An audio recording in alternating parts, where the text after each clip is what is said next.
This program is brought to you by FanDuel, where we give sports fans the chance to win every day. Now, see, you may not come to Pro Pills Talk for football. Talk about it. But see this right here? Yeah. This? Talk about it. Nobody do this better than us. Nobody. Game 3 recap. Pelicans, Rockets. We live. Y'all know it. First took away. Yes, with this. Get your money's worth now. Welcome to another episode of the best New Orleans-based basketball podcast you gonna find. Pro Pills Talk. Shout out to all the good people here that support us as always. John Deere, Sunshine, Task, FanDuel. We have air conditioning ambulance. I'm gonna have to have a conversation about that. Scott Vicknair. Y'all know the drill, man. We fight for the win. 504-500-1111. The Pelicans fought for the win, but they ultimately did not. They came up a little bit close. Well, came up short today. 128-130. A lot to talk about here. We got our dog Chaz just entering the building here, 5 on the way. I think Justin, I'm not sure. And then we got Lito as always. What's going on, fellas? Man, it's love, man. I'm happy to be powered with my dogs. Yeah, man, you might not come for the football, but that basketball, that's us. Yeah. Chad, what's up with you, brother? Speaking of football, that radio. Let's go, man. We got a lot to talk about here, man. As far as I'm concerned, this is like the real first, like this preseason for us, man. You know, but this is like the real first recap of a long season. Pelicans, I think, played their final preseason game in a couple of days. And then after that, you stuck with us. We here. You know what I mean? So shout out to the chat as always, man. If you're new to the show, hit the like button now. Like, comment, subscribe to the show. And let's get into it here, man. So for those of you that did not watch the game, or even those that did, Pelicans had a really, really, I would say, fun, entertaining first half. A lot to talk about there. Third quarter was vintage Pelicans. You started to see a lot of the reserves come in late, and then the fourth quarter was, pretty much, end of the bench, maybe G League, maybe overseas time for a lot of guys. But all in all here, let's get into the conversation. Welcome Justin to the show. Justin, how are you? What's up, guys? All right, so Lito, I'm gonna start with you, man. He had enough energy. That's all right. That's all right. We listen. I can say Jordan Hawkins, and it'll look at his face. See, all needed. Lito, let's talk overall observations. What did you like? Leave your dislikes for a little bit later, but tell me overall, what did you like from what you saw in game 3 of the preseason for Pelicans? What did I like from the Pelicans? Oh man, I wouldn't talk about what I like from a specific player, but since you're asking me team-wise, the biggest boss you've seen thus far. About to be a full show, huh? Okay. All right. Yeah. Shoot with that 6. What did I like? I like. Rose of anybody else? Yeah. Oh, yeah, there you go. All right. Back. Yeah, okay. He back. Go ahead. What I was thinking, so watching this game, I was thinking about how I thought the Pels would get egregiously out-rebounded, but it wasn't as bad as it seemed like it would be. At first, it started off a little bit rough, but they started to catch up, and the Pels had a decent number of offensive rebounds themselves. I like the assist numbers. Like, it just kind of showed that they were sharing the basketball. This is technically a team that has not had a lot of time together. And I mean, I didn't like the number of misses from 3, but Willie wants 40, right? You got 38. All right, we're gonna move to Chaz here, man. Chaz, you had a live stream of the show here, of the game. What did you like from what you saw? If you keep it relative to the first half, was it a player? Was it a sequence? What were your positives that you took from the game? Shout out to everybody rocking me in the live stream. I love the defensive tenacity. One thing that was a constant. Yeah, physically they were overmatched, but they didn't back down from the physicality. I think Trey had a shot off the right wing. It was an air ball, but on the next play, he locked up Jabari Smith and forced a turnover. To me, things like that are within your control. It's moving on to the next play. things like, and I think you saw, and this was something that you saw in the second half as well. At the end of halves, once they kind of got their second win, they tended to battle back. And in the end of the first half, those were starters. Like these were starters playing like significant minutes. The Pelicans were at a bit of a disadvantage from a talent standpoint. Of course, from a size standpoint, Pelicans also didn't have Looney. But one thing I noticed as well with the Pelicans, shout out to Five. Oh, he ain't on a bank size. Oh yeah, my bad. Yeah, but one thing I noticed as well is again the rebounding. Look, they did what they could do. They did what they could do. I thought Eve Messi battled as much as he could, and again, as overmatched physically as they were from a size and strength standpoint, they kept battling. They kept fighting. Defensively, Jordan Poole, he picked up a couple fouls, but his effort was through the roof. Even that blocking foul, I thought that was a bang call, could have went either way. But they was battling, they chipped away, they got in transition. This is a very dangerous team in transition. I think we saw that tonight. Chess, one thing you mentioned, I actually have that in my notes. So Trey Murphy air balls, right? And in the next possession, he locks up Jabari Smith at half court, creates a turnover. I like to see that from, like, I don't want to see an air ball in order for him to do that. Like, I know he can do that from the tip, right? Like, he was frustrated about his air ball, so he took it out on the next defensive possession, which I love. I want to see that from the opening tip. One more thing. I'm sorry, and to echo the guard Lito sentiments, Willie wanted 40 shots. Jordan Hawkins was fouled on 2 3-point attempts, so they got 40 attempts. Hold on. It's preseason. I want to make it clear. I think I said it earlier in the show. It is preseason. It's preseason from for all of us. Off, like, so bro, it's not. It's really not. He's gonna keep saying it. It's a basketball term. It's basketball. Once again, we're getting all of this kind of. I can't even say what I want to say. We ain't no motherfucking freaks. We some family men. We getting it paper. You know what I'm talking about? Man, Justin brought Chung back. Wow. Chung, what up, Chung? Chung. Man, Chung. The legend. we were just talking about this earlier. Hey, so wait, somebody this is a family show. So Ross, I wanna ask you, you can also give some of your positives that you saw, some of the things that you liked from the game. But what I want to ask is, I think a lot of people were worried. See, that's all it is. A lot of people were worried about the Pelicans being a bad basketball team, and they could ultimately be a bad basketball team. But I'm feeling better. I'm feeling a little bit better with the things that they are trying to do, with some of the ways that they are trying to play, the attempts for a team that has so much to figure out, a long season, injury luck, so on and so forth. Are you at least confident that they won't finish at the end of the Western Conference if they're healthy? Confident? No, I mean, I don't know that I'm confident about it. I think there's a good chance if they're healthy. I agree with what you're saying. Even though that in preseason there was a lot of sloppy sort of overall play, it was a little bit fragmented at times, but I do like the play style. I liked some of the things I saw. I liked they were getting up and down the court. I really thought they played downhill and tried to get to the basket more often. Herb, especially a handful of times, they didn't finish. Fears a handful of times didn't finish, but I just thought getting downhill and trying to play fast was a positive. I actually thought Eves played really well too. It really wasn't all bad. I mean, there was a point there in the third quarter that it got sort of ugly, and I think I think this team is going to go through bouts of not being able to get stops at all, and that's going to be problematic. And then you're going to see some just horrific shooting nights too, and that's why I'm a little concerned still. But otherwise, yeah, I'm with you. If nothing else, and I think we've all said this, the roster, if it's healthy, is going to be more fun to watch play. Are they going to win all the time? Nah. Are they going to lose as much as they did last year? I don't think so. But if nothing else, I really think it's going to be more fun to watch. And, when you're trying to rebuild something, that's really all I can ask for, I think. 5, same thing. Want to hear your positives from the show, or from the game.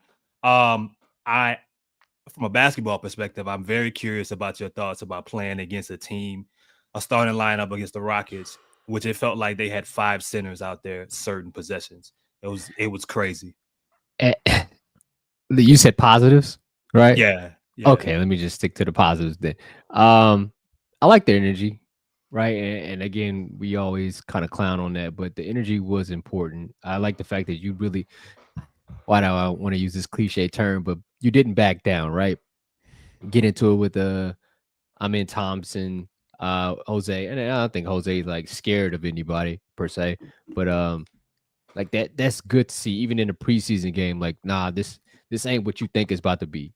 And I think the Rockets mentality is we're going to impose our will on you. That's why you see a lot of offensive board. I think they led the league in offensive rebound. They led the league in rebounding in general last year. So like that's what they do. Second chance shots. They're bigger than you. They're stronger than you. Thompson is faster than you. Like he's legit, probably the fastest dude I've ever seen on a basketball court, bar none. Go ahead, Lito. Oh no, wait, five. You want done? That's okay. Go ahead. No, I just wanted to add on to what Five said and just kind of like say one more thing about the things that I like. Five said that the Rockets is a a physical team, right? The Pelicans had 20 more points in the paint than them. Yeah, well, you ain't got to score that much in the paint when you're knocking down threes. So there is a caveat to it, but does it mean you're physical when you're scoring the paint? Does that like coincide with each other? Well, I would say in this case, like you got 27 free throw attempts out of it, even though two of those free throw attempts were a Jordan Hawkins jumper, but you still got 27. Yeah. Chaz, how do you feel about we're gonna move a little bit to the other side of the ball here. How do you feel defensively? The Pelicans dealt with the Rockets lineup, right? I think we talked about it. I thought most of us thought Reed Shepherd would be starting, not Steven Adams. I mean, who knows what ultimately they will decide to do. I think it makes the most sense eventually to have Reed out there, but starting Steven Adams. And it looked like early the Pelicans they overloaded a lot of their coverage and kind of forced Jabari or the weak side corner to ultimately beat them. And Jabari, got to a point to where he did. And if it wasn't Jabari, it eventually became Tyree Eason. Yeah. But what did you think about the way that the Pelicans ultimately attempted to defend the Rockets, who have a lot of offensive firepower? Yeah, even if it's maybe some top heavy, but a lot of options out there. I think, man, if you consider that, like, Dorian Finney-Smith didn't play tonight, some of the other guys who may traditionally be in the rotation, I will say the positive for the Pelicans that very few teams can mimic what the Rockets did. Very few teams can start 4 7-footers. Very few teams. And if you're the Pelicans, you being without one of which I would imagine is your de facto starting center, I think you performed admirably. I think one thing that's still, what up, gang? One thing that I will say that is still glaring, Pelicans are a very skinny team. I will talk about that. And the guys, it's oh God. It's the guy, a couple of the guys who you needed to gain weight quicker than some of the others haven't done it. And you saw that on full display tonight, where it's like some nights though, you just gonna be too small. You're too light in the pads. Like you just can't. It's nothing you can do. Like you would have to have the best technique possible. Because at the end of the day, this is a big man's game for as basketball, where you saw this dominance on the defensive boards. Even a guy who you don't think to be as someone who's incredibly physically gifted in the Sagoon, once he was able to like dip his shoulder into Eve Meese's chest, Eve Meese flew back like 4 feet. And like that, this is how strong the Rockets were. And if you want to talk about the last play in the game, though, I don't know if it was at Aaron Holiday. I don't know if he sneezed at Jordan Hawkins, but Jordan Hawkins flew into the second row. Well, perfect segue. Perfect segue. Jordan Hawkins. Okay, all right. So, Justin, first possession, Jordan Hawkins I believe just loses the basketball. That was the basketball slips out of his hand. Second time he touches the ball, his three gets blocked. Third time he tries to throw an alley to, it might have been Eves, throws it away. Maybe fourth or fifth time his three gets blocked. Like, you know, again, it was bad defensively. Got called asleep on I think it was an Easton drive, easy layup. I think turned into a 3-point play for somebody that is obviously going to be in this rotation. What the hell do you do? Are you concerned? Micah Peavy. Is it that simple? No, it's not that simple. I mean, yeah, that's I think Micah Peavy just like I tried with Jordan Hawkins. Like it's just not there. He didn't get any stronger. He can't shoot, can't dribble, can't play make, can't do anything, can't play defense. It's just his confidence is just completely out of the just out the window. I mean, I think I saw Lito tweet something tonight. Like if a shooter's confidence is broken, then he can't play. I like Micah Peavy a lot, and like with the positive stuff, like I love Sadiq Bey. I was thinking about just, you know, the strength on the court. Like if the Pelicans was a regular season game and or a playoff series, like Sadiq Bey would have to start against one of these teams. You have to. I mean, between Herb and Poole, like you're really small. And I know Herb's like are all defensive like talent, but at the end of the day, like they just played bully ball. Like you saw that third quarter is a huge difference maker. I like Sadiq Bey. I thought he played well defensively. I thought, and we just gonna put that back up. Everybody all right? Eric, everything all right? Then he put boy with an eye. He like, God, like damn. what? All right. So Ross, do you think Sadiq Bey? No, never mind. Ross, do you? What do you do? What do you do about Jordan Hawkins? What do you mean? I mean, nothing. We'll leave him in Birmingham.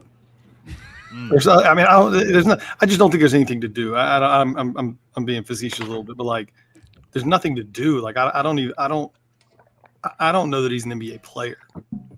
I certainly would. And if he's an NBA player, he really hasn't done anything in the last year and a half, call it almost 2 years now, to like certainly warrant rotation minutes. I just don't know what. I mean, Justin just said it. Like, he doesn't really defend. Can't do much from an initiation perspective. We've been told countless times he's a shooter. At no point, and Chaz and I have talked about this, going all the way back through college, has he ever been a good shooter? At a certain point, you have to make shots to be a good shooter. I don't care how pretty the shot is. I just don't see a place for him. I think it's one of the big concerns I have with this roster is like, the guard play is a big question mark for me. Like there's not a lot of shooting. And it's going to be problematic. Like you needed Hawkins to take a step forward and be able in 10, 12, 8 minutes, whatever it would be, to like come in and knock down shots. You don't have that player, and everyone else, you know, outside of maybe Trey Murphy, I think is a bit of a question mark shooting. It's going to get dicey, and the spacing is going to be dog shit a lot of nights. 5, is Jordan Hawkins broken?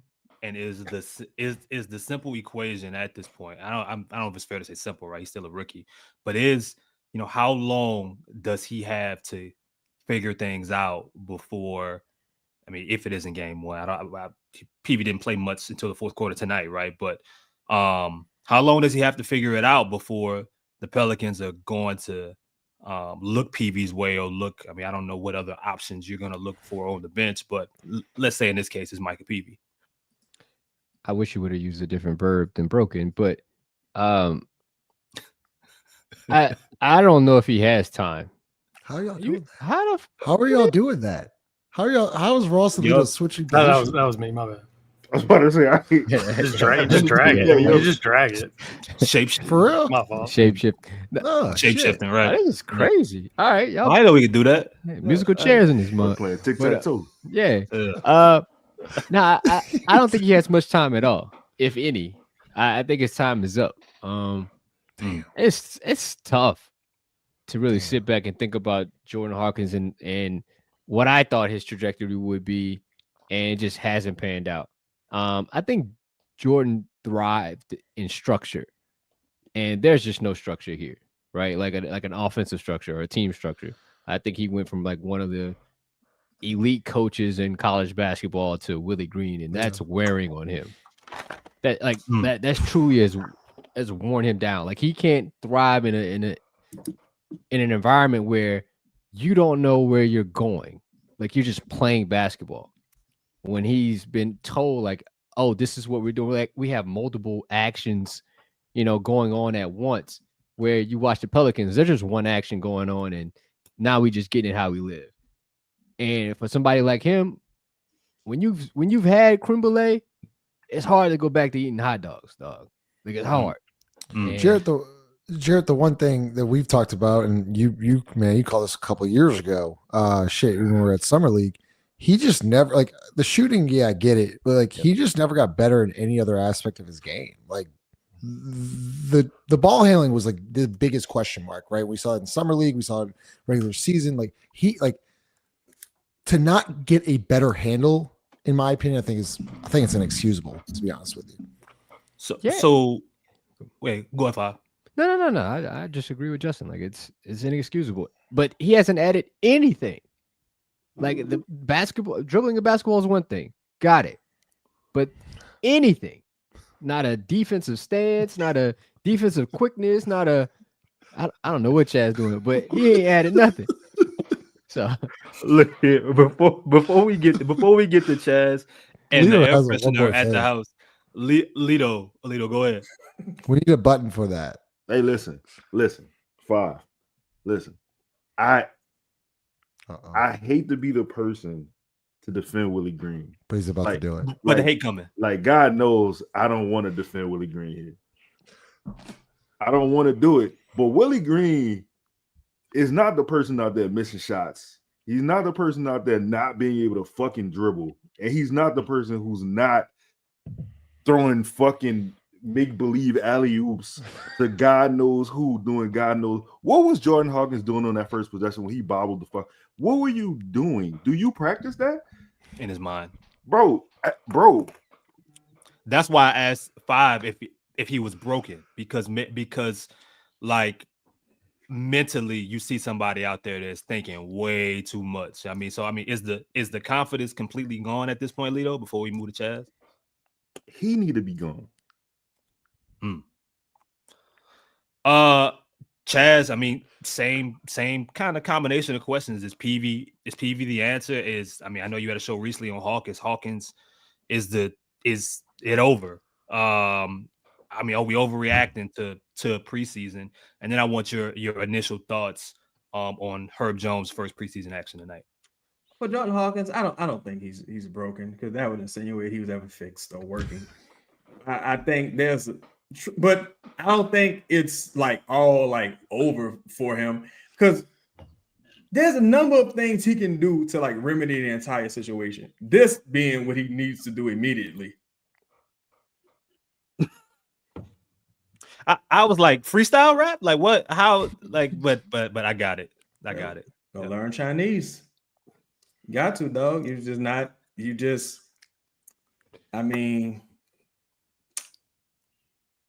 The fact that he's made it this far is a testament to hard work or lax security clearances on somebody's end. Like he's arguably one of the worst players I've ever seen. This is not even hyperbole.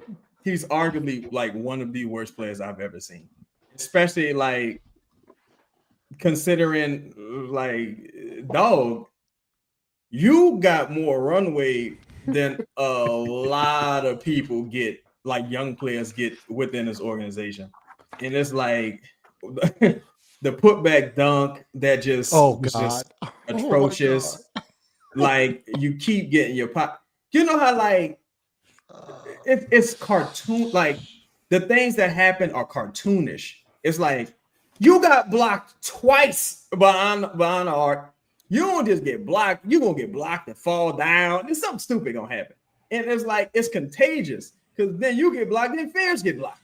Then you got a miscommunication with PV on the pass. It was just like he's just so bad. Though I'm like, how did he get drafted? Like I'm kind of at that point because once I go to the college numbers and stuff like that, I just never seen a competent player, especially not from Mount Art.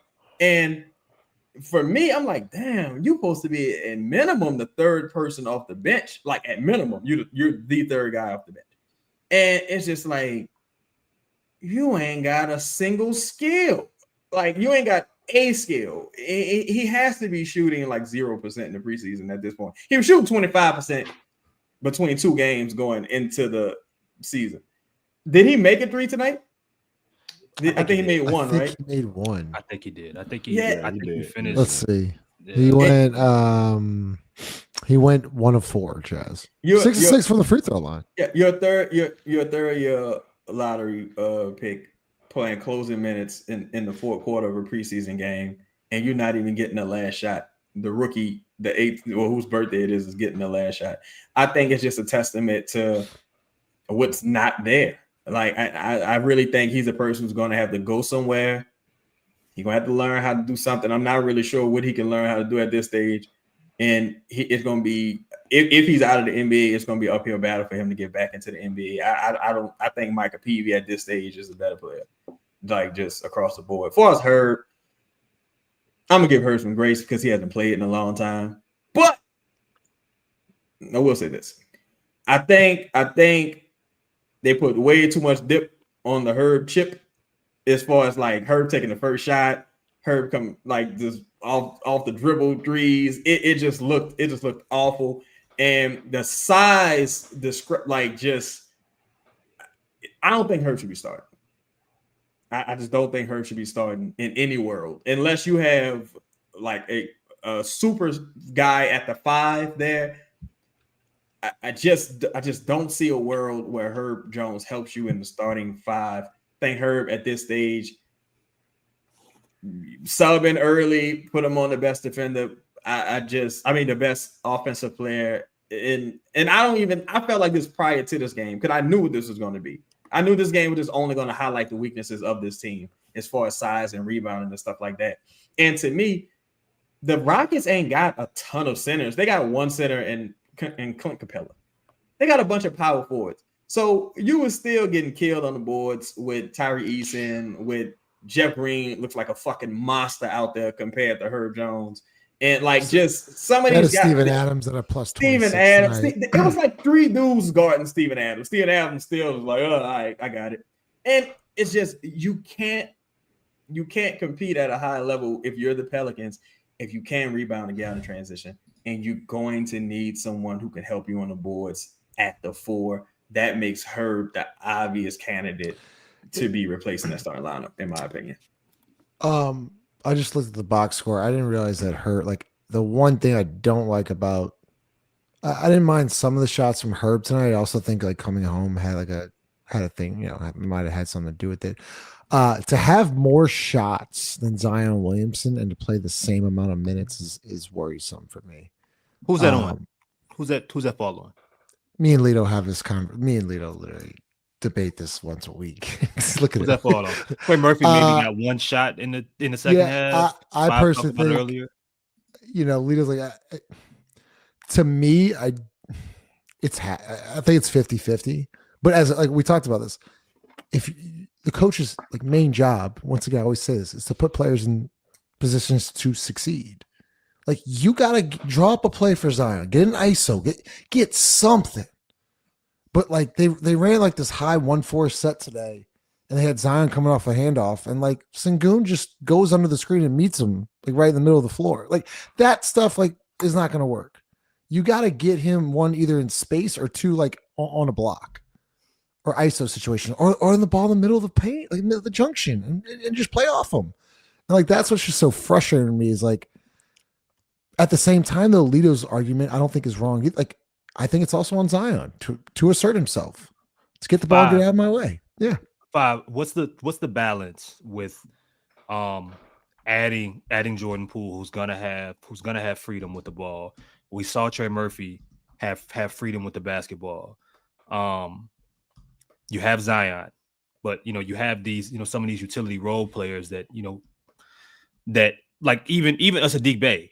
There's just moments where even if he just touches the basketball in a possession, like he can't be on the floor for 5 straight minutes and not even see an opportunity to touch the ball. It just can't happen. I'm not saying he's the best scorer on the team, but when you pay him to score the ball.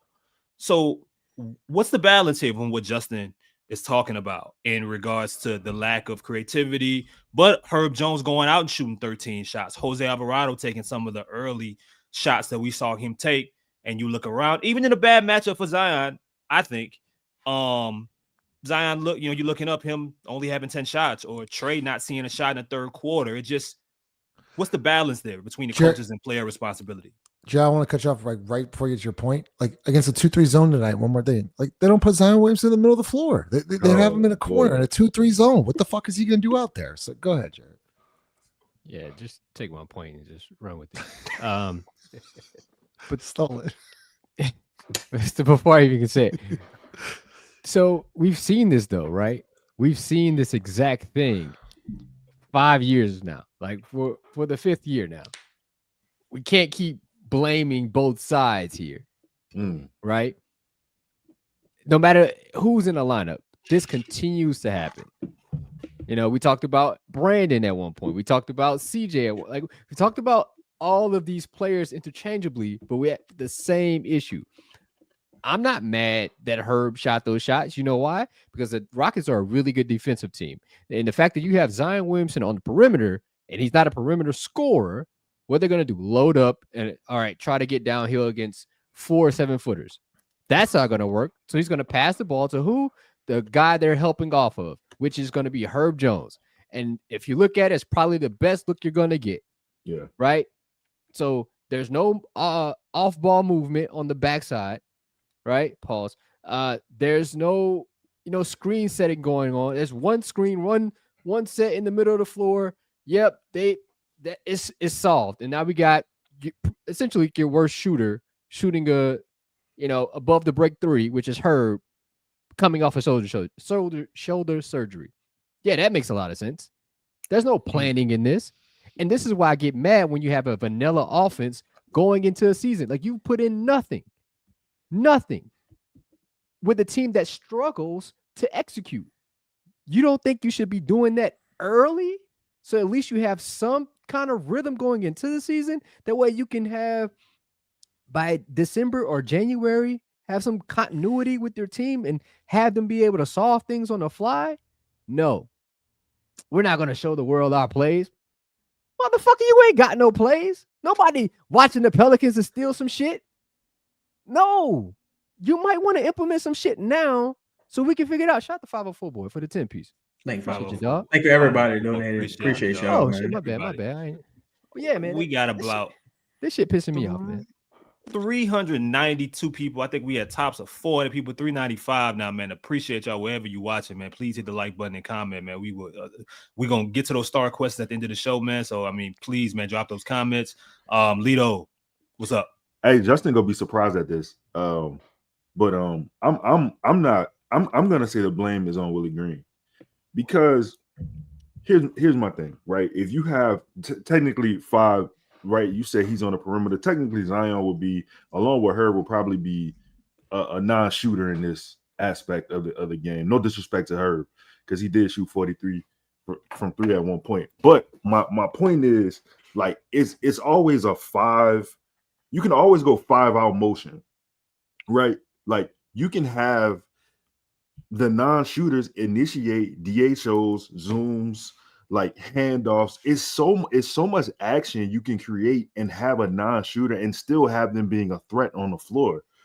But if you're just gonna have them standing there idly, then I'm not gonna. There's no creativity, and Herb goes 1 for 6.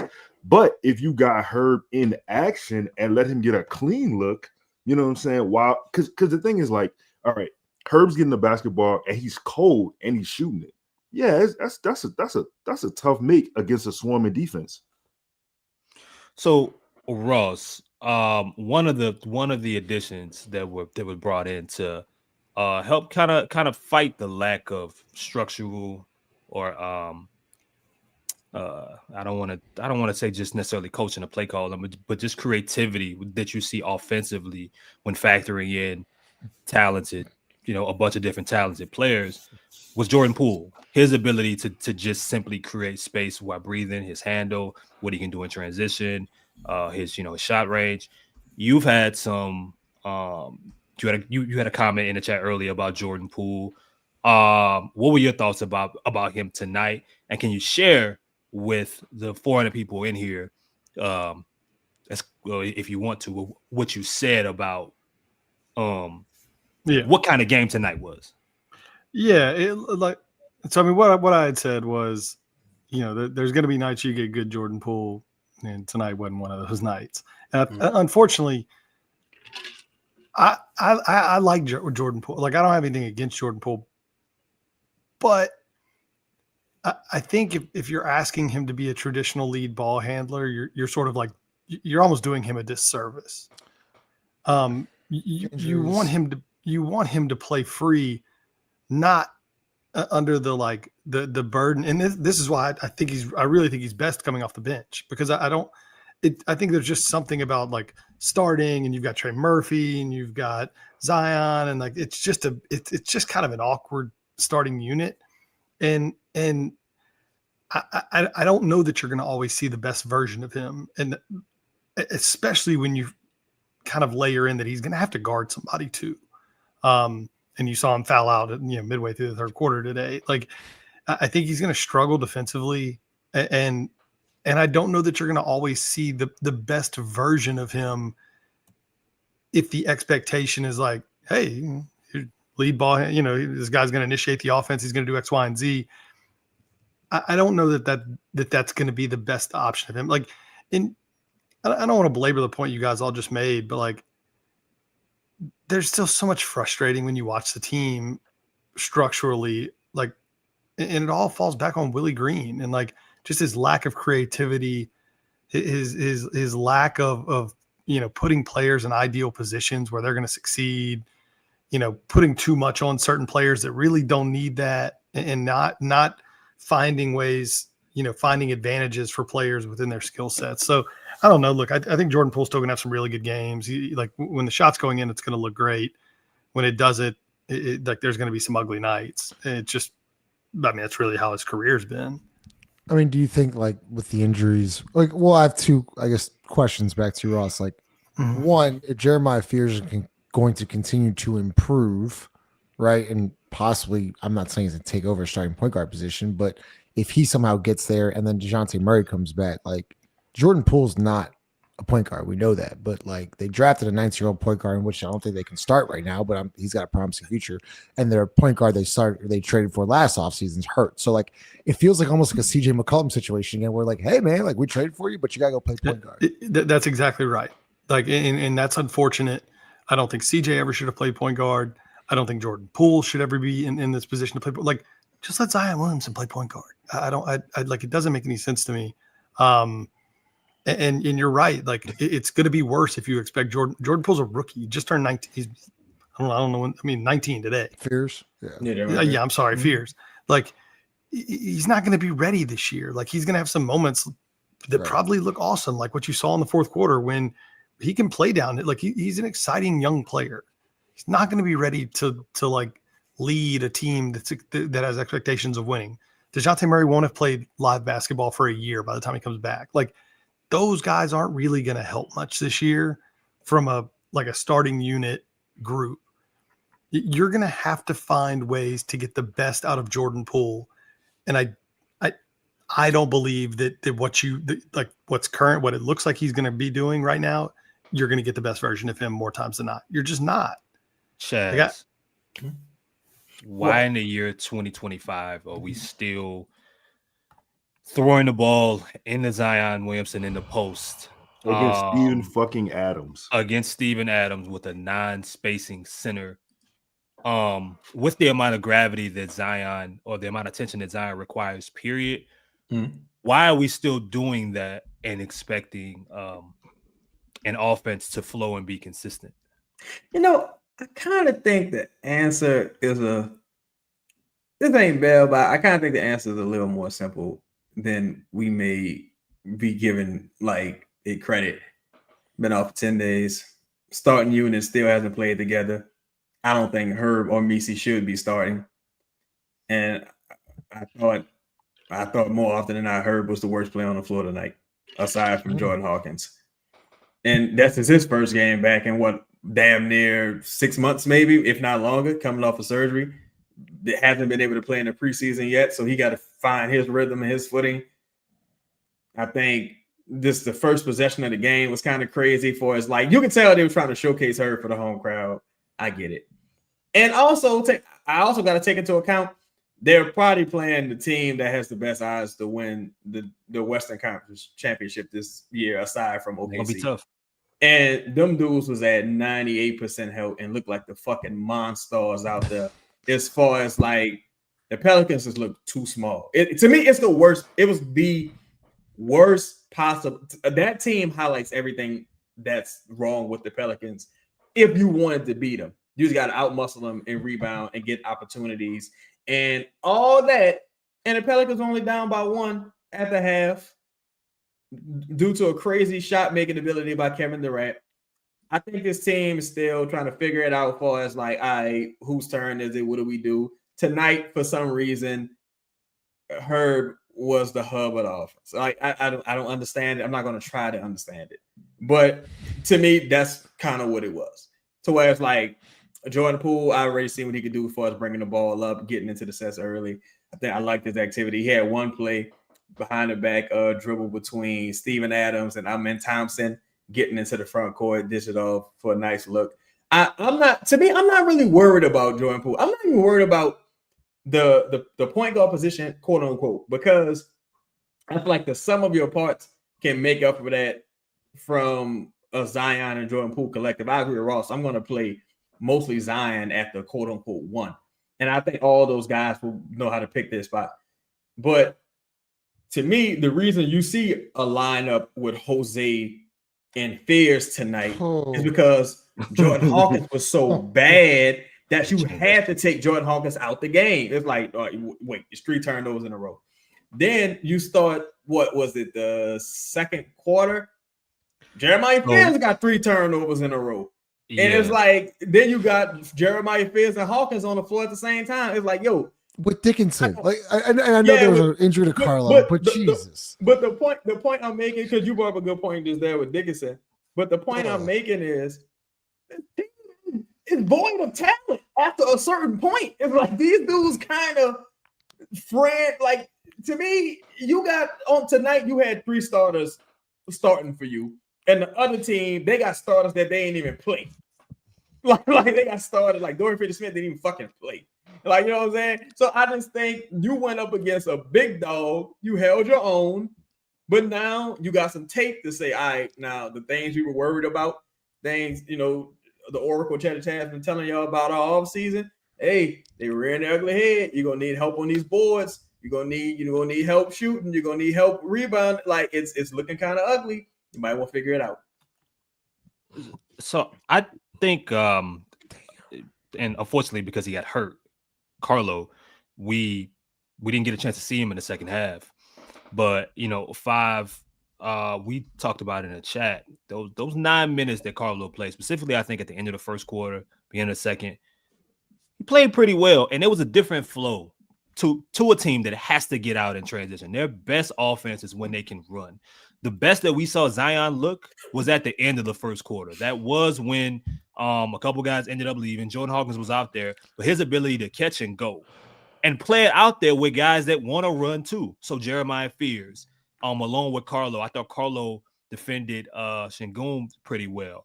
He ended up in the first quarter, he hadn't scored, but he did a lot of the small things right. The game, like he slowed down in a lot of different ways. And the things that you want him to do, run up and down the floor, run with your point, and be an accessory in space to Zion, I think he did pretty well. If he can build off that, you know, how important is he gonna be for this team going forward? I think he's gonna be like a very good player. It's gonna take time on task. You know, when you're like growing up, and you're like the young person out there, and it's always good for you to play with like the really good players rather than play with people that's of your same skill level. Like that's how you improve. Like that's what Karlo needs, right? Like he needs time with the ones. I guess like a football term. You need time with the ones. It's like that's how he's gonna get better. Because that way, like he doesn't have to think as much. Like they're gonna handle the scoring. Like I don't have to do anything but just help. Help them with defensive rotations, get rebounds, do like the dirty work. And I think that's gonna give him the confidence. And you kind of can see it as like that time period kind of went on. For him, if I'm him, I'm concentrating on rebounding, screening, catching, finishing. Very simple, very minute, and then allow his athleticism to breathe through that. There was a couple of times where he got out on the break, like I thought way too fast. Like make sure you secure the rebound and then go. Because truth be told, yeah, they're not looking for Karlo to get an easy bucket. Like they're not trying to throw ahead to you. That's not their first thought. If you're wide open, yes, they'll do it, but that's not the first thought. So for you to add value to that, you make sure the rebounds got before you take off. Zion in the post. I think he actually spins off Sengun, if I'm not mistaken, finishes with the left hand, but Karlo's in the corner and he tries to cut off Zion. Yo, be patient. You get a let out. Just stay where you are. But again, that takes time on task while you're on the court. So just a couple different things from Karlo that you can see can benefit the Pelicans. I just want him to be a little bit more patient with it. I believe Zion scored his the most amount of points that he did tonight with Karlo. Yeah. So, and I don't think that's an accident. Like when we were talking, like it's not gonna happen. He's not gonna be starting, right? I mean, Looney's gonna be the starter. I think we know it. And Meese is gonna get minutes. Queen is gonna get minutes. But Karlo has to play. He has to play just because of the way this roster is, unless they are going to go back to what we talk of what the plan was, last year or the year before last, and going small with Zion at the 5 or Herb or Trey, whatever it is. Karlo has to play because even at a average level, his ability to space the floor and run up and down the floor is just something that you just don't have at that position, Justin. You know why that lineup worked tonight? Rebounding. They all rebounded. They didn't give up any second opportunities. They rebounded. They got out in transition. You saw Karlo run the floor. You saw leak aheads, all that different kind of stuff. If Zion, Karlo, and just say a Trey are going to, like, for those 4 to 5 minutes, are going to really hone in and rebound as a team, those type of lineups can swing games. Like when you get on that 10-2 run, that 12-2 run, like kind of like what you saw the Rockets do tonight early on that third quarter, those type of lineups with the spacing, athleticism, and rebounding and shooting can swing games in your favor. Can I say this? Oh, well, first I'm gonna shout out to my stepson, man. Shot clock, game clock, 8 seconds apart. I'll take a couple of these offensive rebounds. Well, they need to go in. Poole, bounce feed to Matkovic. Takes the pass, one dribble, take a left wing three. Why not, Karlo? Why not? Boy, cool. Boy, cool. Raised in a good house. Shout out to him. But I'll say, as far as as I watched this team throughout the off season and going into the preseason, I understand the Joe Dumars trade for Derek Queen more and more and more. And the reason I say that is because the questions arise on this roster as soon as the 5th starter. Normally, some people like, man, we ain't got a good 8-man. The roster gets a little sketchy around, player 8, player 9. It's like, no. You don't know if you have a starting center. You don't know if you got a starting power forward. This team just needs talent. You got about 3 to 4 players who may be playing rotational minutes that arguably should be under ICE investigation. You just don't know what to expect from some of these guys. Karlo, my dog, I think Karlo should be situational. I think we all can agree Karlo should be situational. I think, shout out to Jose, I think Jose should be situational, right? Fierce, 19 years old, you know what I'm saying? But he put up 26 and 5 tonight. Jordan Hawkins should be no situational. Should be at this no break glass in case of emergency, nothing. Like this, nothing. No, like this. If you got to play 5-on-4, you roll whatever your best 4 out there, and you just fucking deal with it, right? So that being the case, this team just needs talent, and I think the reason why I'm happy with a game like this that highlights your shortcomings as a roster, and that you can say, yeah, a first and a swap for Walker Kessler don't sound too bad, or hey, Brandon Boston, you want to come back home? Like you chilling over there? Or Russell Westbrook, hey, it's me again. Or Rashawn Holmes, what you doing? Like now, I think it gives you some sense of urgency if you can say, yo, okay, I gave Jordan Hawkins his opportunity. I gave this guy his opportunity. It just ain't gonna work. So let's remedy this now as we head into the season. Because I think more often than not, though, I think Trey, Poole, Zion, Herb, and Looney or Messi, I think you so top heavy, you're gonna win more often than you lose against certain teams that don't have this distinct advantages over you. And I think Zion, he's just gonna give you the opportunity to have the best player on the floor at all times. And I just don't think guys played too bad. I just think tonight it's just like the Saints versus the 49ers or some shit. It's like that one team that they just highlight all your weaknesses. They just that one thing that you can't beat is the size that the Rockets bring in that 3-point shooting. Amen Thompson was hitting fucking threes. It was just nothing you can do tonight with the talent the Rockets put on the floor. It is nothing. Lito, and you've been watching basketball a long time, right? You watch Kevin Durant entire career. Yeah. How many people you seen block his three? Block his jumper at all? I could probably say about 6. About 6. Jordan Poole was the 7th tonight. Yeah, that was crazy. Look, man, Jordan. Listen, he fouled out, and he worked hard to foul out. He worked hard to foul out, dog. Like, look, very hard. Like, dog. He was playing Jordan hard. was out there, and we got it. He was like contesting shots, like it was street ball. He was flying around. Justin, I've never.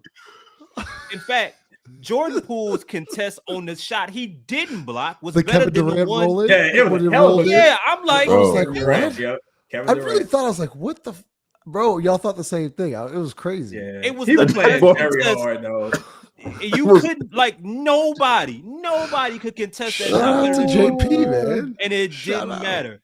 We gotta give him credit here. Yeah, give him credit. There was a period for a preseason Yo. game. They were competing very hard. It was a fight. Don't we have a video? We do. Yeah. What you got? I'm so sorry. Dog, Jordan Hawkins has shot 25% from the arc in 3 of 3 games. This is incredible. He shot 1 for 4 tonight. Dog, go play them fucking numbers so you ain't never got to play basketball again. You can win the lottery. This dude, 25, 25, 25. That is insane. I just looked. That is insane. That's almost 2750. I was just about to play it, Lito. God damn it. Where's the video? Where's the 2750 video?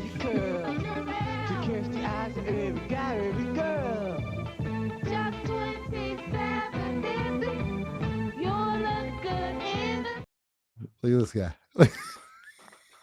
Yo, Ross looks so dejected. Ross is like, bad.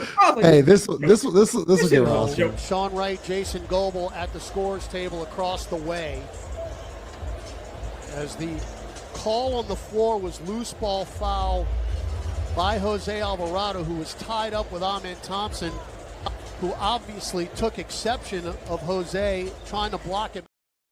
Yeah, Ross, what you think about Jose telling Amen he ain't no hoe?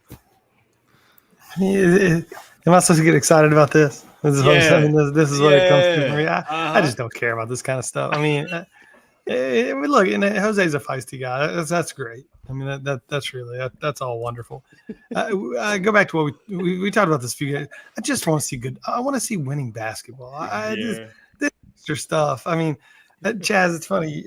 I was laughing thinking about what was the dumb shit Doug Christie said? Oh yeah, look, as soon as you said that, I was about. I laughed about that earlier today. Like, I just don't care. Said, look, 82 games, but there's really a game within a game, so it's really like 164 games. Right? Doug Christie said that.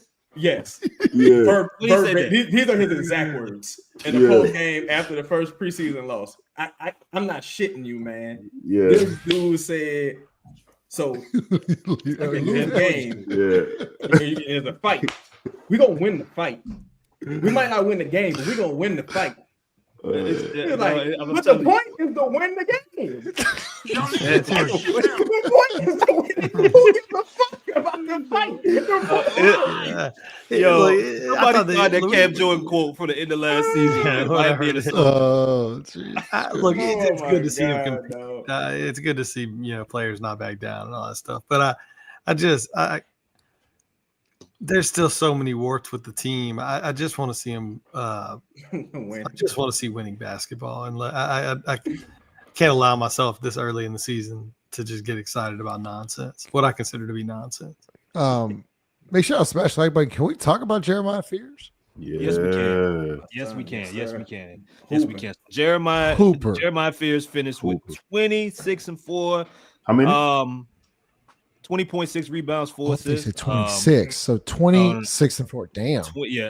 He had a really solid game. I liked how he attacked the boards, how he helped. What happened? No. Go ahead. Don't worry about it. I think he had a solid game, man. I mean, he had some early turnovers, but he seemed to be a little bit more patient. Like he, a little less jittery than in some of, like, even dating back to the summer league games. I like the free throw line little Chris Paul fade. I think that's going to be crucial for him. I know we mentioned about him maybe adding a floater to his game and stuff like that and kind of getting that down. But those intermediate shots where he's not gonna get to the rim the way that he did in college, and with the perimeter shot not being there yet, those that mid-range area is gonna be really important for him. But the 5, I think Fears, this was you throw the stat line out the window. I think he played a solid game to me. Yeah. My bad. Go ahead. No, I was just saying. I thought the most impressive thing about Jeremiah Fears tonight, I want to say it was like a 5 or 4 point game with like a minute and a half left, and there was an angle screen, and he just came off one dribble and pulled from 3 and hit it. And I'm like,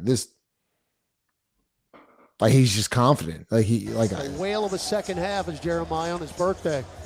Fears sizing up a Kogi. Pick from Dickinson. Pop a right wing 3. Rookie.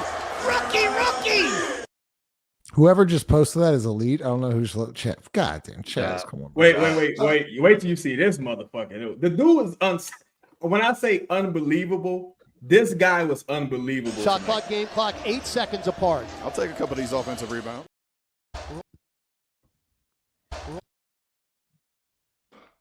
What the hell going on? I'm not. Right of the center circle. Holiday now with 5. Left hand dribble drive with 3. Gets to the paint, floats it up and in with a left hand with 1.8 to go. Jordan Hawkins was unbelievable. This dude was unbelievable.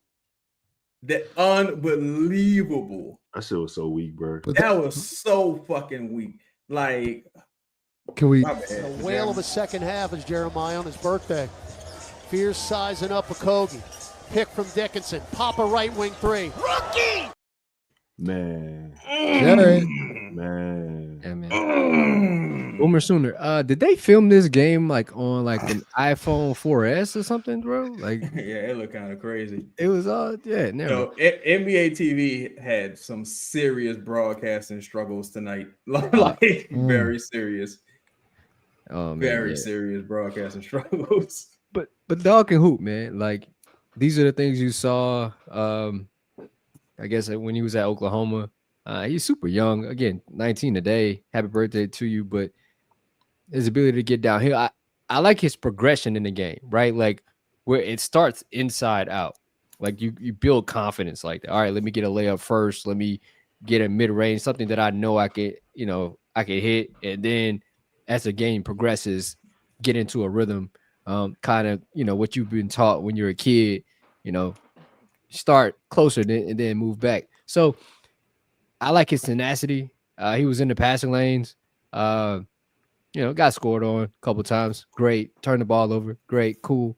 That shit's going to happen. And I think we talked about this when he was drafted. Like, you're going to have to live with some of the mistakes he's going to make early and be okay with it. Like, because you want him, you got him to, you need him to fail. Yeah. You need him to fail forward, but you need, the right cast around him so he can fail forward and not allow him to fail on his own. Ross, Fears looked like he wasn't in a rush to go nowhere tonight. It felt like in other games, everything was like vintage Derrick Rose speed. He couldn't help himself but to run fast. So you see you see turnovers, like the processing element, which I mean they tell you all the time, like center, point guards, that processing speed that at the next level is just different. The game speed is different. It takes some time. But for him, Five makes a good point that his adjustments and how quickly he's kind of forced into having to adjust is important. You mentioned earlier that people shouldn't expect too much for someone that just turned 20 or 19. just turned 19. I'm sorry, that just turned 19. But we assume that he's going to be playing some kind of minutes to start the year if the preseason is any indication. How can he help this team, even if it's for 10, 12 minutes, 15 minutes? He better play at least 10 or 15 minutes a night. I think he's gonna have to.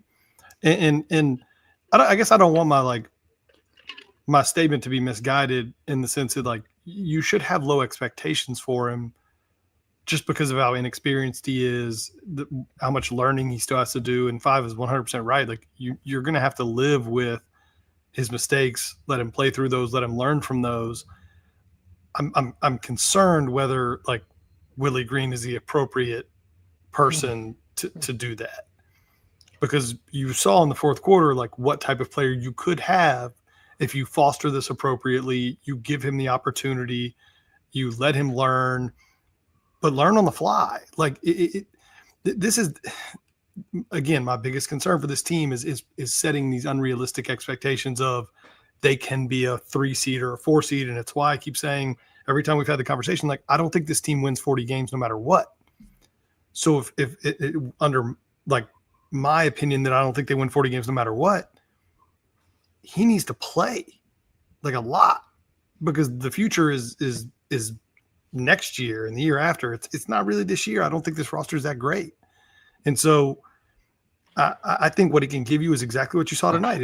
Look, he's a rookie and he's 19. There's going to be some bad nights, but I want to see him playing confidently, playing free, learning. You want to see him make mistakes because it'll give him the opportunity to get better from those, see how he plays defensively, let him play in some big spots. Like, there's going to be times where he's going to have to share the court with Poole.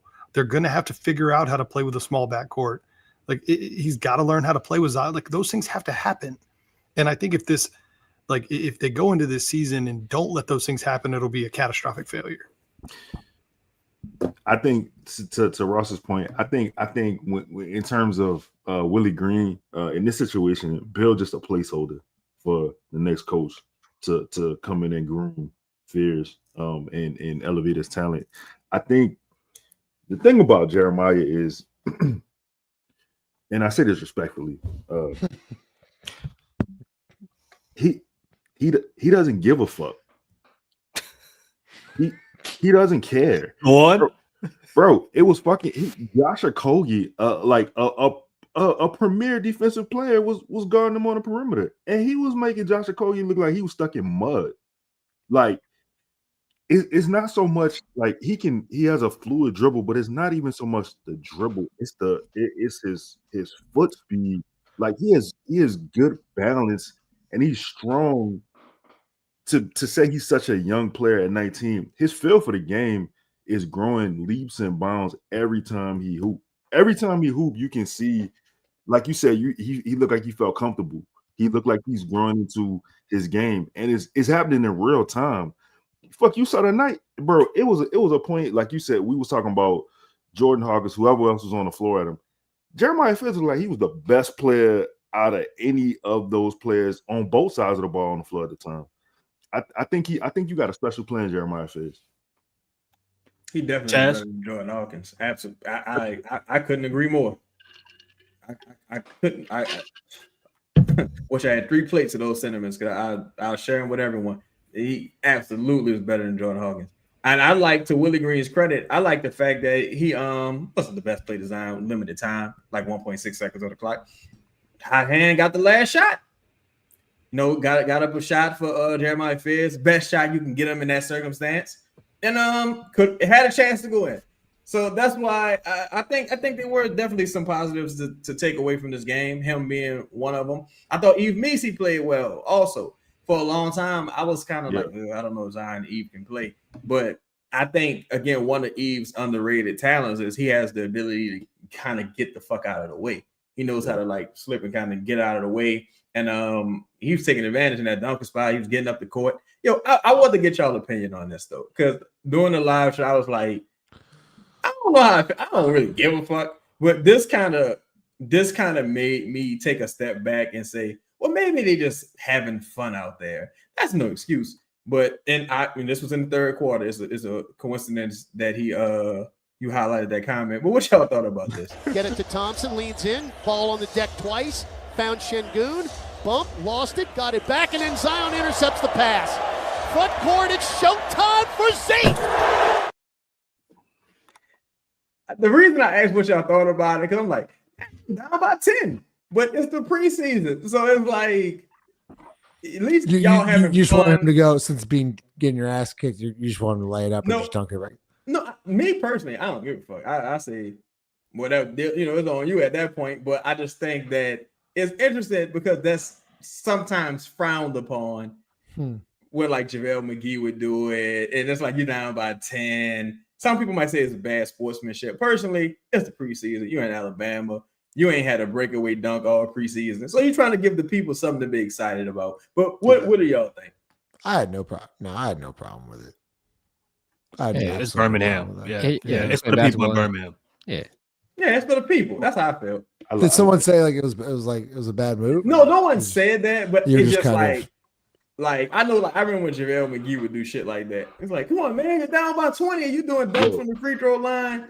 It's like, yeah, man. If Zion heard that he was being compared to JaVale McGee right now, he'd be throwing up. Hey, probably. I don't respect me like that. Respectfully. Yeah, that's kind of fucked up. He's a champion.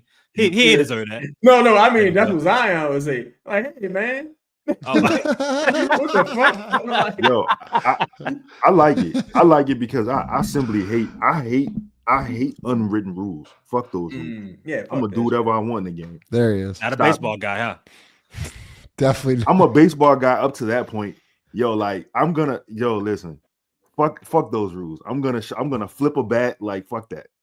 Stop me. All right, let's get to these super chats, man, so we can get everybody out of here, man. The Pelicans play again here on the 16th, Friday against the Magic. Another good matchup. I'm assuming the starters will play. We'll see, but it will be another good matchup for what the Pelicans typically struggle with the Magic just always seem like a team that kick the Pelicans' ass. But even preseason, it'd be good to see. Let's get to these super chats here. Joe, Zero Fears. Appreciate you, man. Been a member for 18 months, my dog. Sam just became a member. Appreciate that, man. If you have not become a member, please, man. It's the perfect time to do it for the season start. You're gonna miss out on good shit. Michael Morgan of $99 is always supporting the show, man. We really, really appreciate it. Sam to Chaz here, Zero Fears. Dub stream, Chaz. Hawk hasn't sniffed the weight room in his life. Hey, Five. Would you rather have Antonio Reeves or Jordan Hawkins right now? Antonio Reeves. It's not even close. I would have said this last year. I thought the cake was baked. That's but apparently not. Even Summer League. God damn. You want to go back to that? Has he been playing well? Where's he right now? I haven't seen him. In Charlotte. He's in Charlotte? Yeah. Okay, I gotta looking to see how a dog doing. Ross, Sadiq Bey, 6 man of the year. I'm calling it. You could call it. I'm not. Ross doesn't give a fuck about it. Ross is miserable to be on the show tonight. Ross is ready for the season to start. Ross is ready for the regular season. He Why am I the bad guy? Look, I think City's a perfectly fine player. Like he's not. I mean, 6th man of the year for our team. What we need to do now is get focused and stop pointing fingers. You're a problem. You're a real problem. Yo, I mean, let me ask y'all this: do y'all think? My bad, go ahead, Leo. My bad. Nah, you straight. Go ahead. It's like based on what y'all saw tonight, right? Nah, I think Frank Jackson's a little better than Hawkins today. Ooh, Hawkins about a season ago. No, don't do that. No, look where we at. Look where we at. No, Chad. Frank Jackson. Yeah, you know why he better. Right. You know why he better than I Hawkins. think Frank Jackson's better than Hawkins. You know why I think Frank? I disagree. You know why I think Frank better? You know why I think Frank better? Because he's not in the league stealing money anymore. He's home in the Mormon league, minding his business, doing his thing. He ain't stealing money, raining terror down on the Pelicans. But what I wanted to ask y'all, because you know Joe Dumars is very observant. Do you think Joe Dumars is like, this is what I needed to see? So let's go ahead and make these moves because it had been rumored that the Pelicans weren't done this offseason. It was just like, all right, let's kind of evaluate things. And at this point, you gave Jordan Hawkins a chance to sink or swim. He's sinking. You giving Fierce a chance to sink or swim. He's swimming. Messi swimming. Michael Peavy making the most of his opportunities. Sadiq Bey making the most of his opportunities. Like, Hawkins,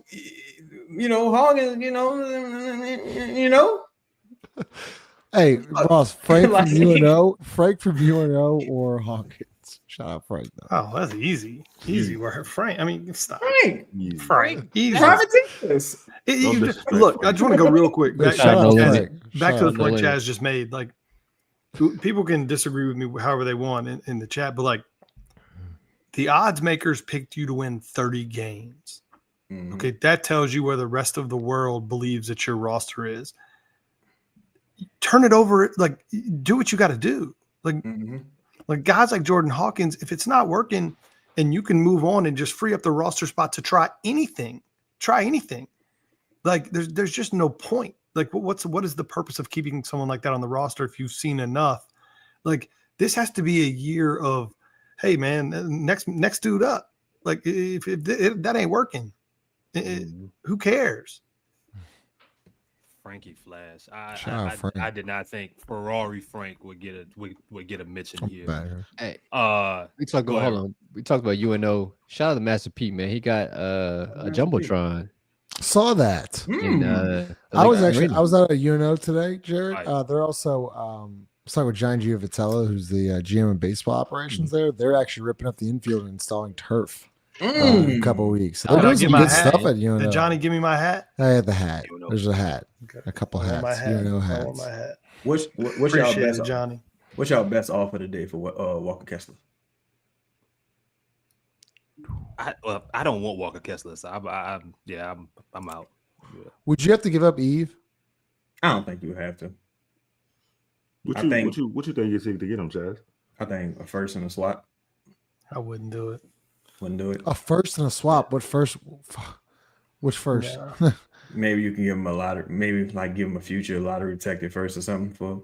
The reason I say that is because I think last year he realistically could have got 2 firsts because like that offseason that he was a hot name, but now the closer it get time to pay people, value got to go down.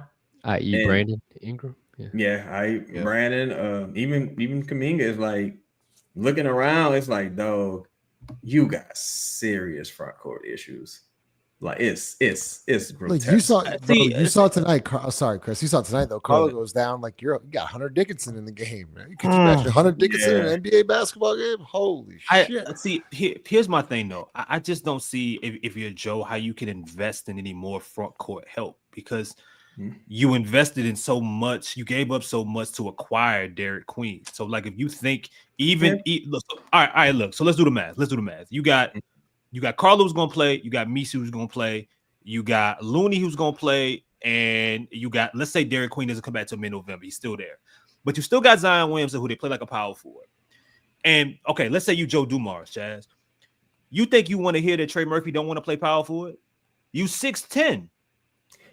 Like, you know what I'm saying? Like, so we talking about 4 to 5 players there right then and there that should all surround those spots. And I'm not mentioning Herb, right? But that's just Sadiq Bey as another.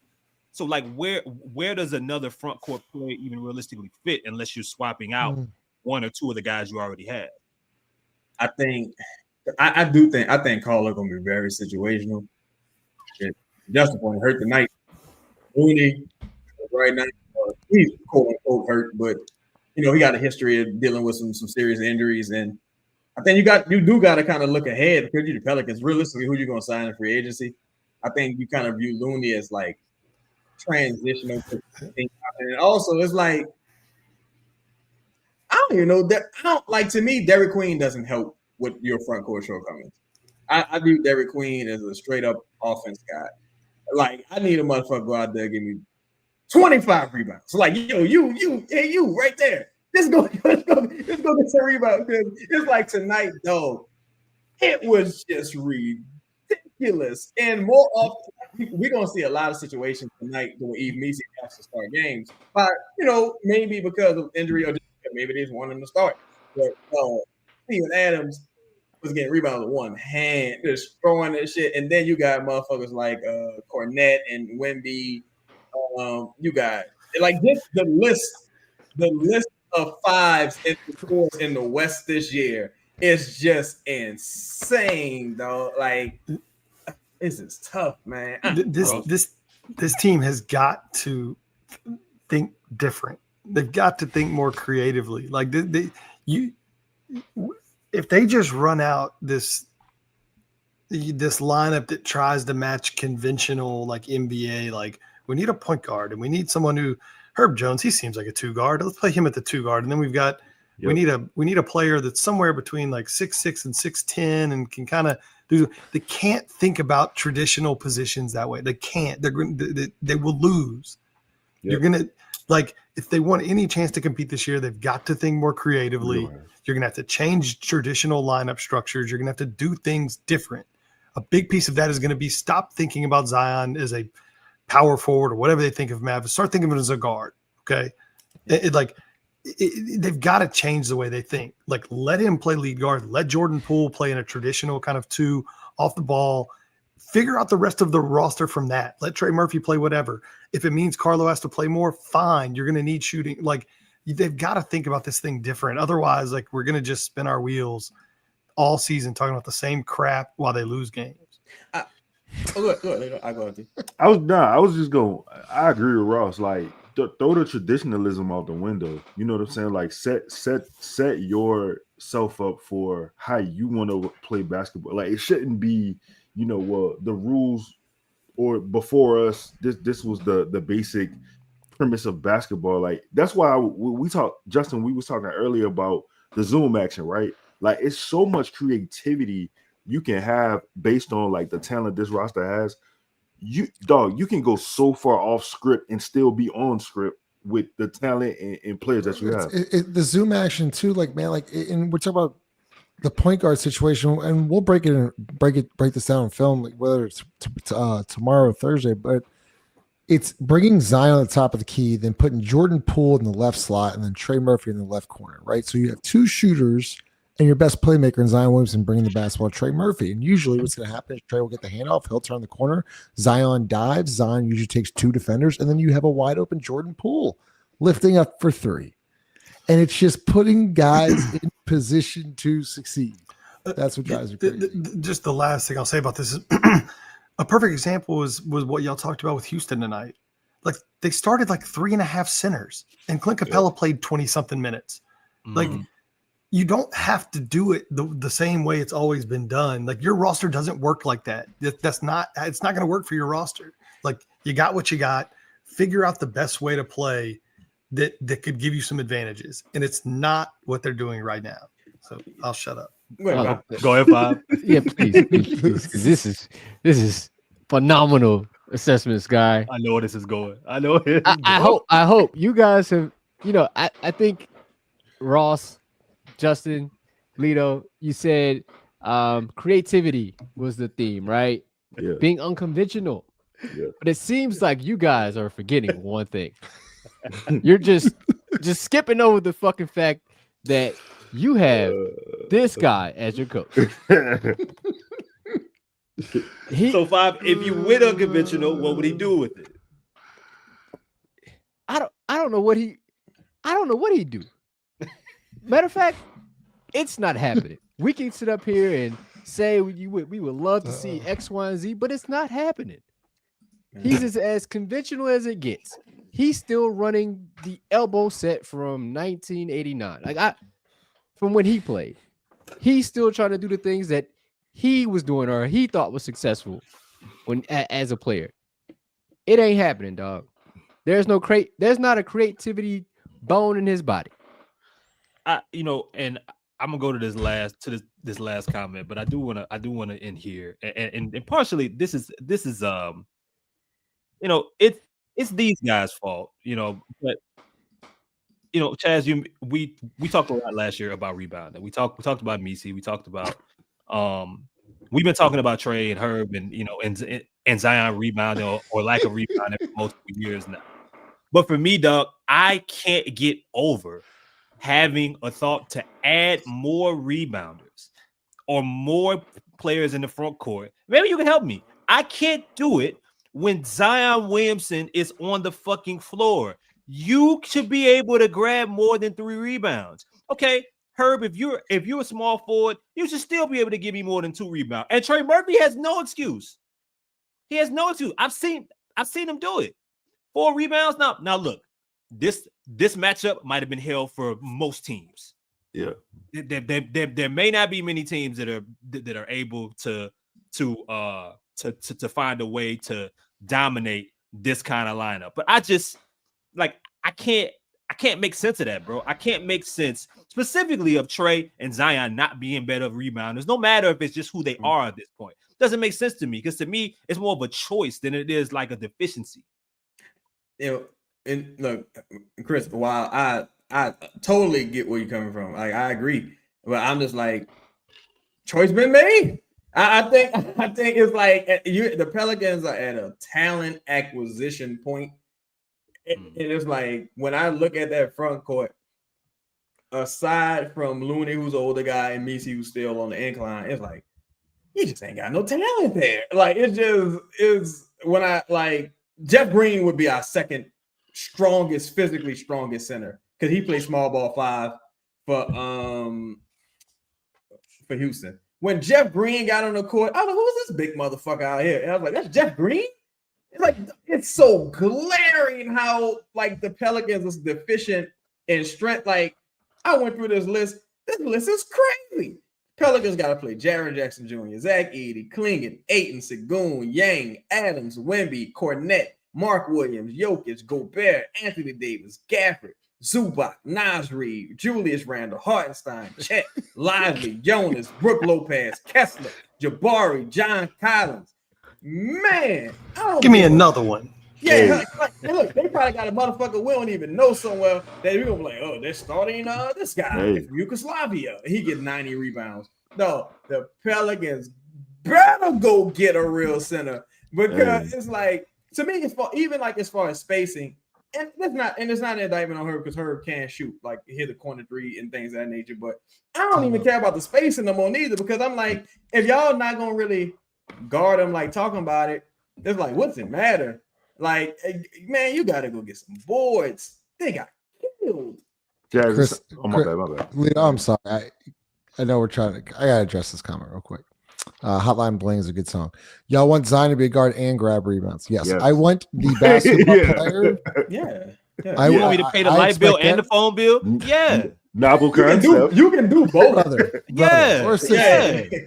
The basketball players rebounding is a major part of the game. So I need a guard to rebound. I might need a power forward. Hell, I might need a center to rebound a couple nights. Everyone on the floor has to rebound the basketball. Hotline, we appreciate the comment though. Novel fucking idea, brother. Hey, bro, come back to the chat. You know what I mean? You know, I don't want to lose you, man. But yeah. Russell Westbrook, Josh Hart. Yes. Jokic averages like 30, 15, and 11 or so. You'd be like, what? I gotta answer the ball and pay the bill. I feel like we gotta open the line for this guy. Like, you want him to do what? What? But you know what? Islamic Will Smith. But you know what? Let me just show a little bit of context here. For example, the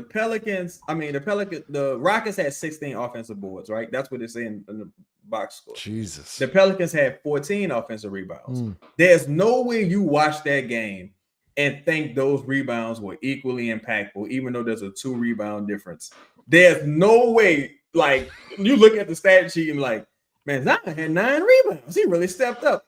And then you see what Steven Adams did and been like, yo, this motherfucker here was just 23 minutes. Like a force. So the Rockets, are a mismatch nightmare. I'm actually interested to see what they do against like Orlando. And Orlando's a mismatch nightmare, but not as much, bro. Houston, Houston, like that is their identity. They they purposely did that. And, like, Orlando's a lot more reasonable. Yes, Houston's going to be a problem. They're going to be like Houston will be a problem. They're going to be really good. Yeah. Justin, you want your players to play offense and defense? And defense. Both sides of the floor. When the other team is playing defense. Yeah, that's the Brandon Ingram special. Like, what do you mean? They get paid too. This guy's face guarding me. I don't know what the fuck I'm gonna do. To Chaz's point, it sounds like Hunter Dickinson gonna be getting a lot of minutes. He the tallest person on the roster. This is where we end the show. This is where we end the show. Don't do that. All right. We will end here. We're gonna make a vein pop out of my forehead. Does Trey understand he's the number 2 guy now? Shout out to Kai 504, man. That's our dog, friend of the show. Because it didn't look like he understood. Okay, you the other guy now. I read that in your voice, Kai. I mean, it's a preseason game. I can't it's a preseason. I'm not taking. You're making an excuse for Trey. What do you mean? Come on, man. I mean, you guys are never mean to trade. Yeah. You guys brag on Zion and Brandon the whole time. Well, the whole time. You're talking about Trey Murphy. You know that, right? The golden boy. He played 23 minutes. He took 10 shots. Like what? Like it's not enough, obviously, man. I cannot tear a player down for a preseason game in Alabama. I don't know what you want me to like. Why you shot Alabama? Why'd you bring? You totally Brandon Ingram it just now. You just brought in Alabama for no reason. I'm just saying, no disrespect to anybody from Alabama in the chat. I'm just saying, shout out to the original home of Mardi Gras. That's what y'all want. Want them to go to Alabama and put up 20 shots? Like what I just don't want them. All right. I can't. I'm sorry, Will Smith Hotline Bling, man. I don't remember your name, bro, but I'm sorry. You should send him a care package. Yeah, DM one of us. We'll send you a care package. All right, man. Well, look, we'll be back on Friday for the preseason finale. Thursday, Chris. I think it's Thursday. It's Thursday. Well, okay, maybe it's Thursday. Yeah, you know what? I think it is Thursday. I'm sorry. Ross can't wait. Ross can't wait for the final preseason game. I don't know what that is. Randy Moss. The Randy Moss. He can't wait. He's so excited. Look at him. You just pulled out the Randy Moss. For Chaz, for Lito, for Justin, for our dog 5 that left. We will holler at y'all. Once again, appreciate it as always. Peace. Peace. Want me to pod and in the show? How I do both?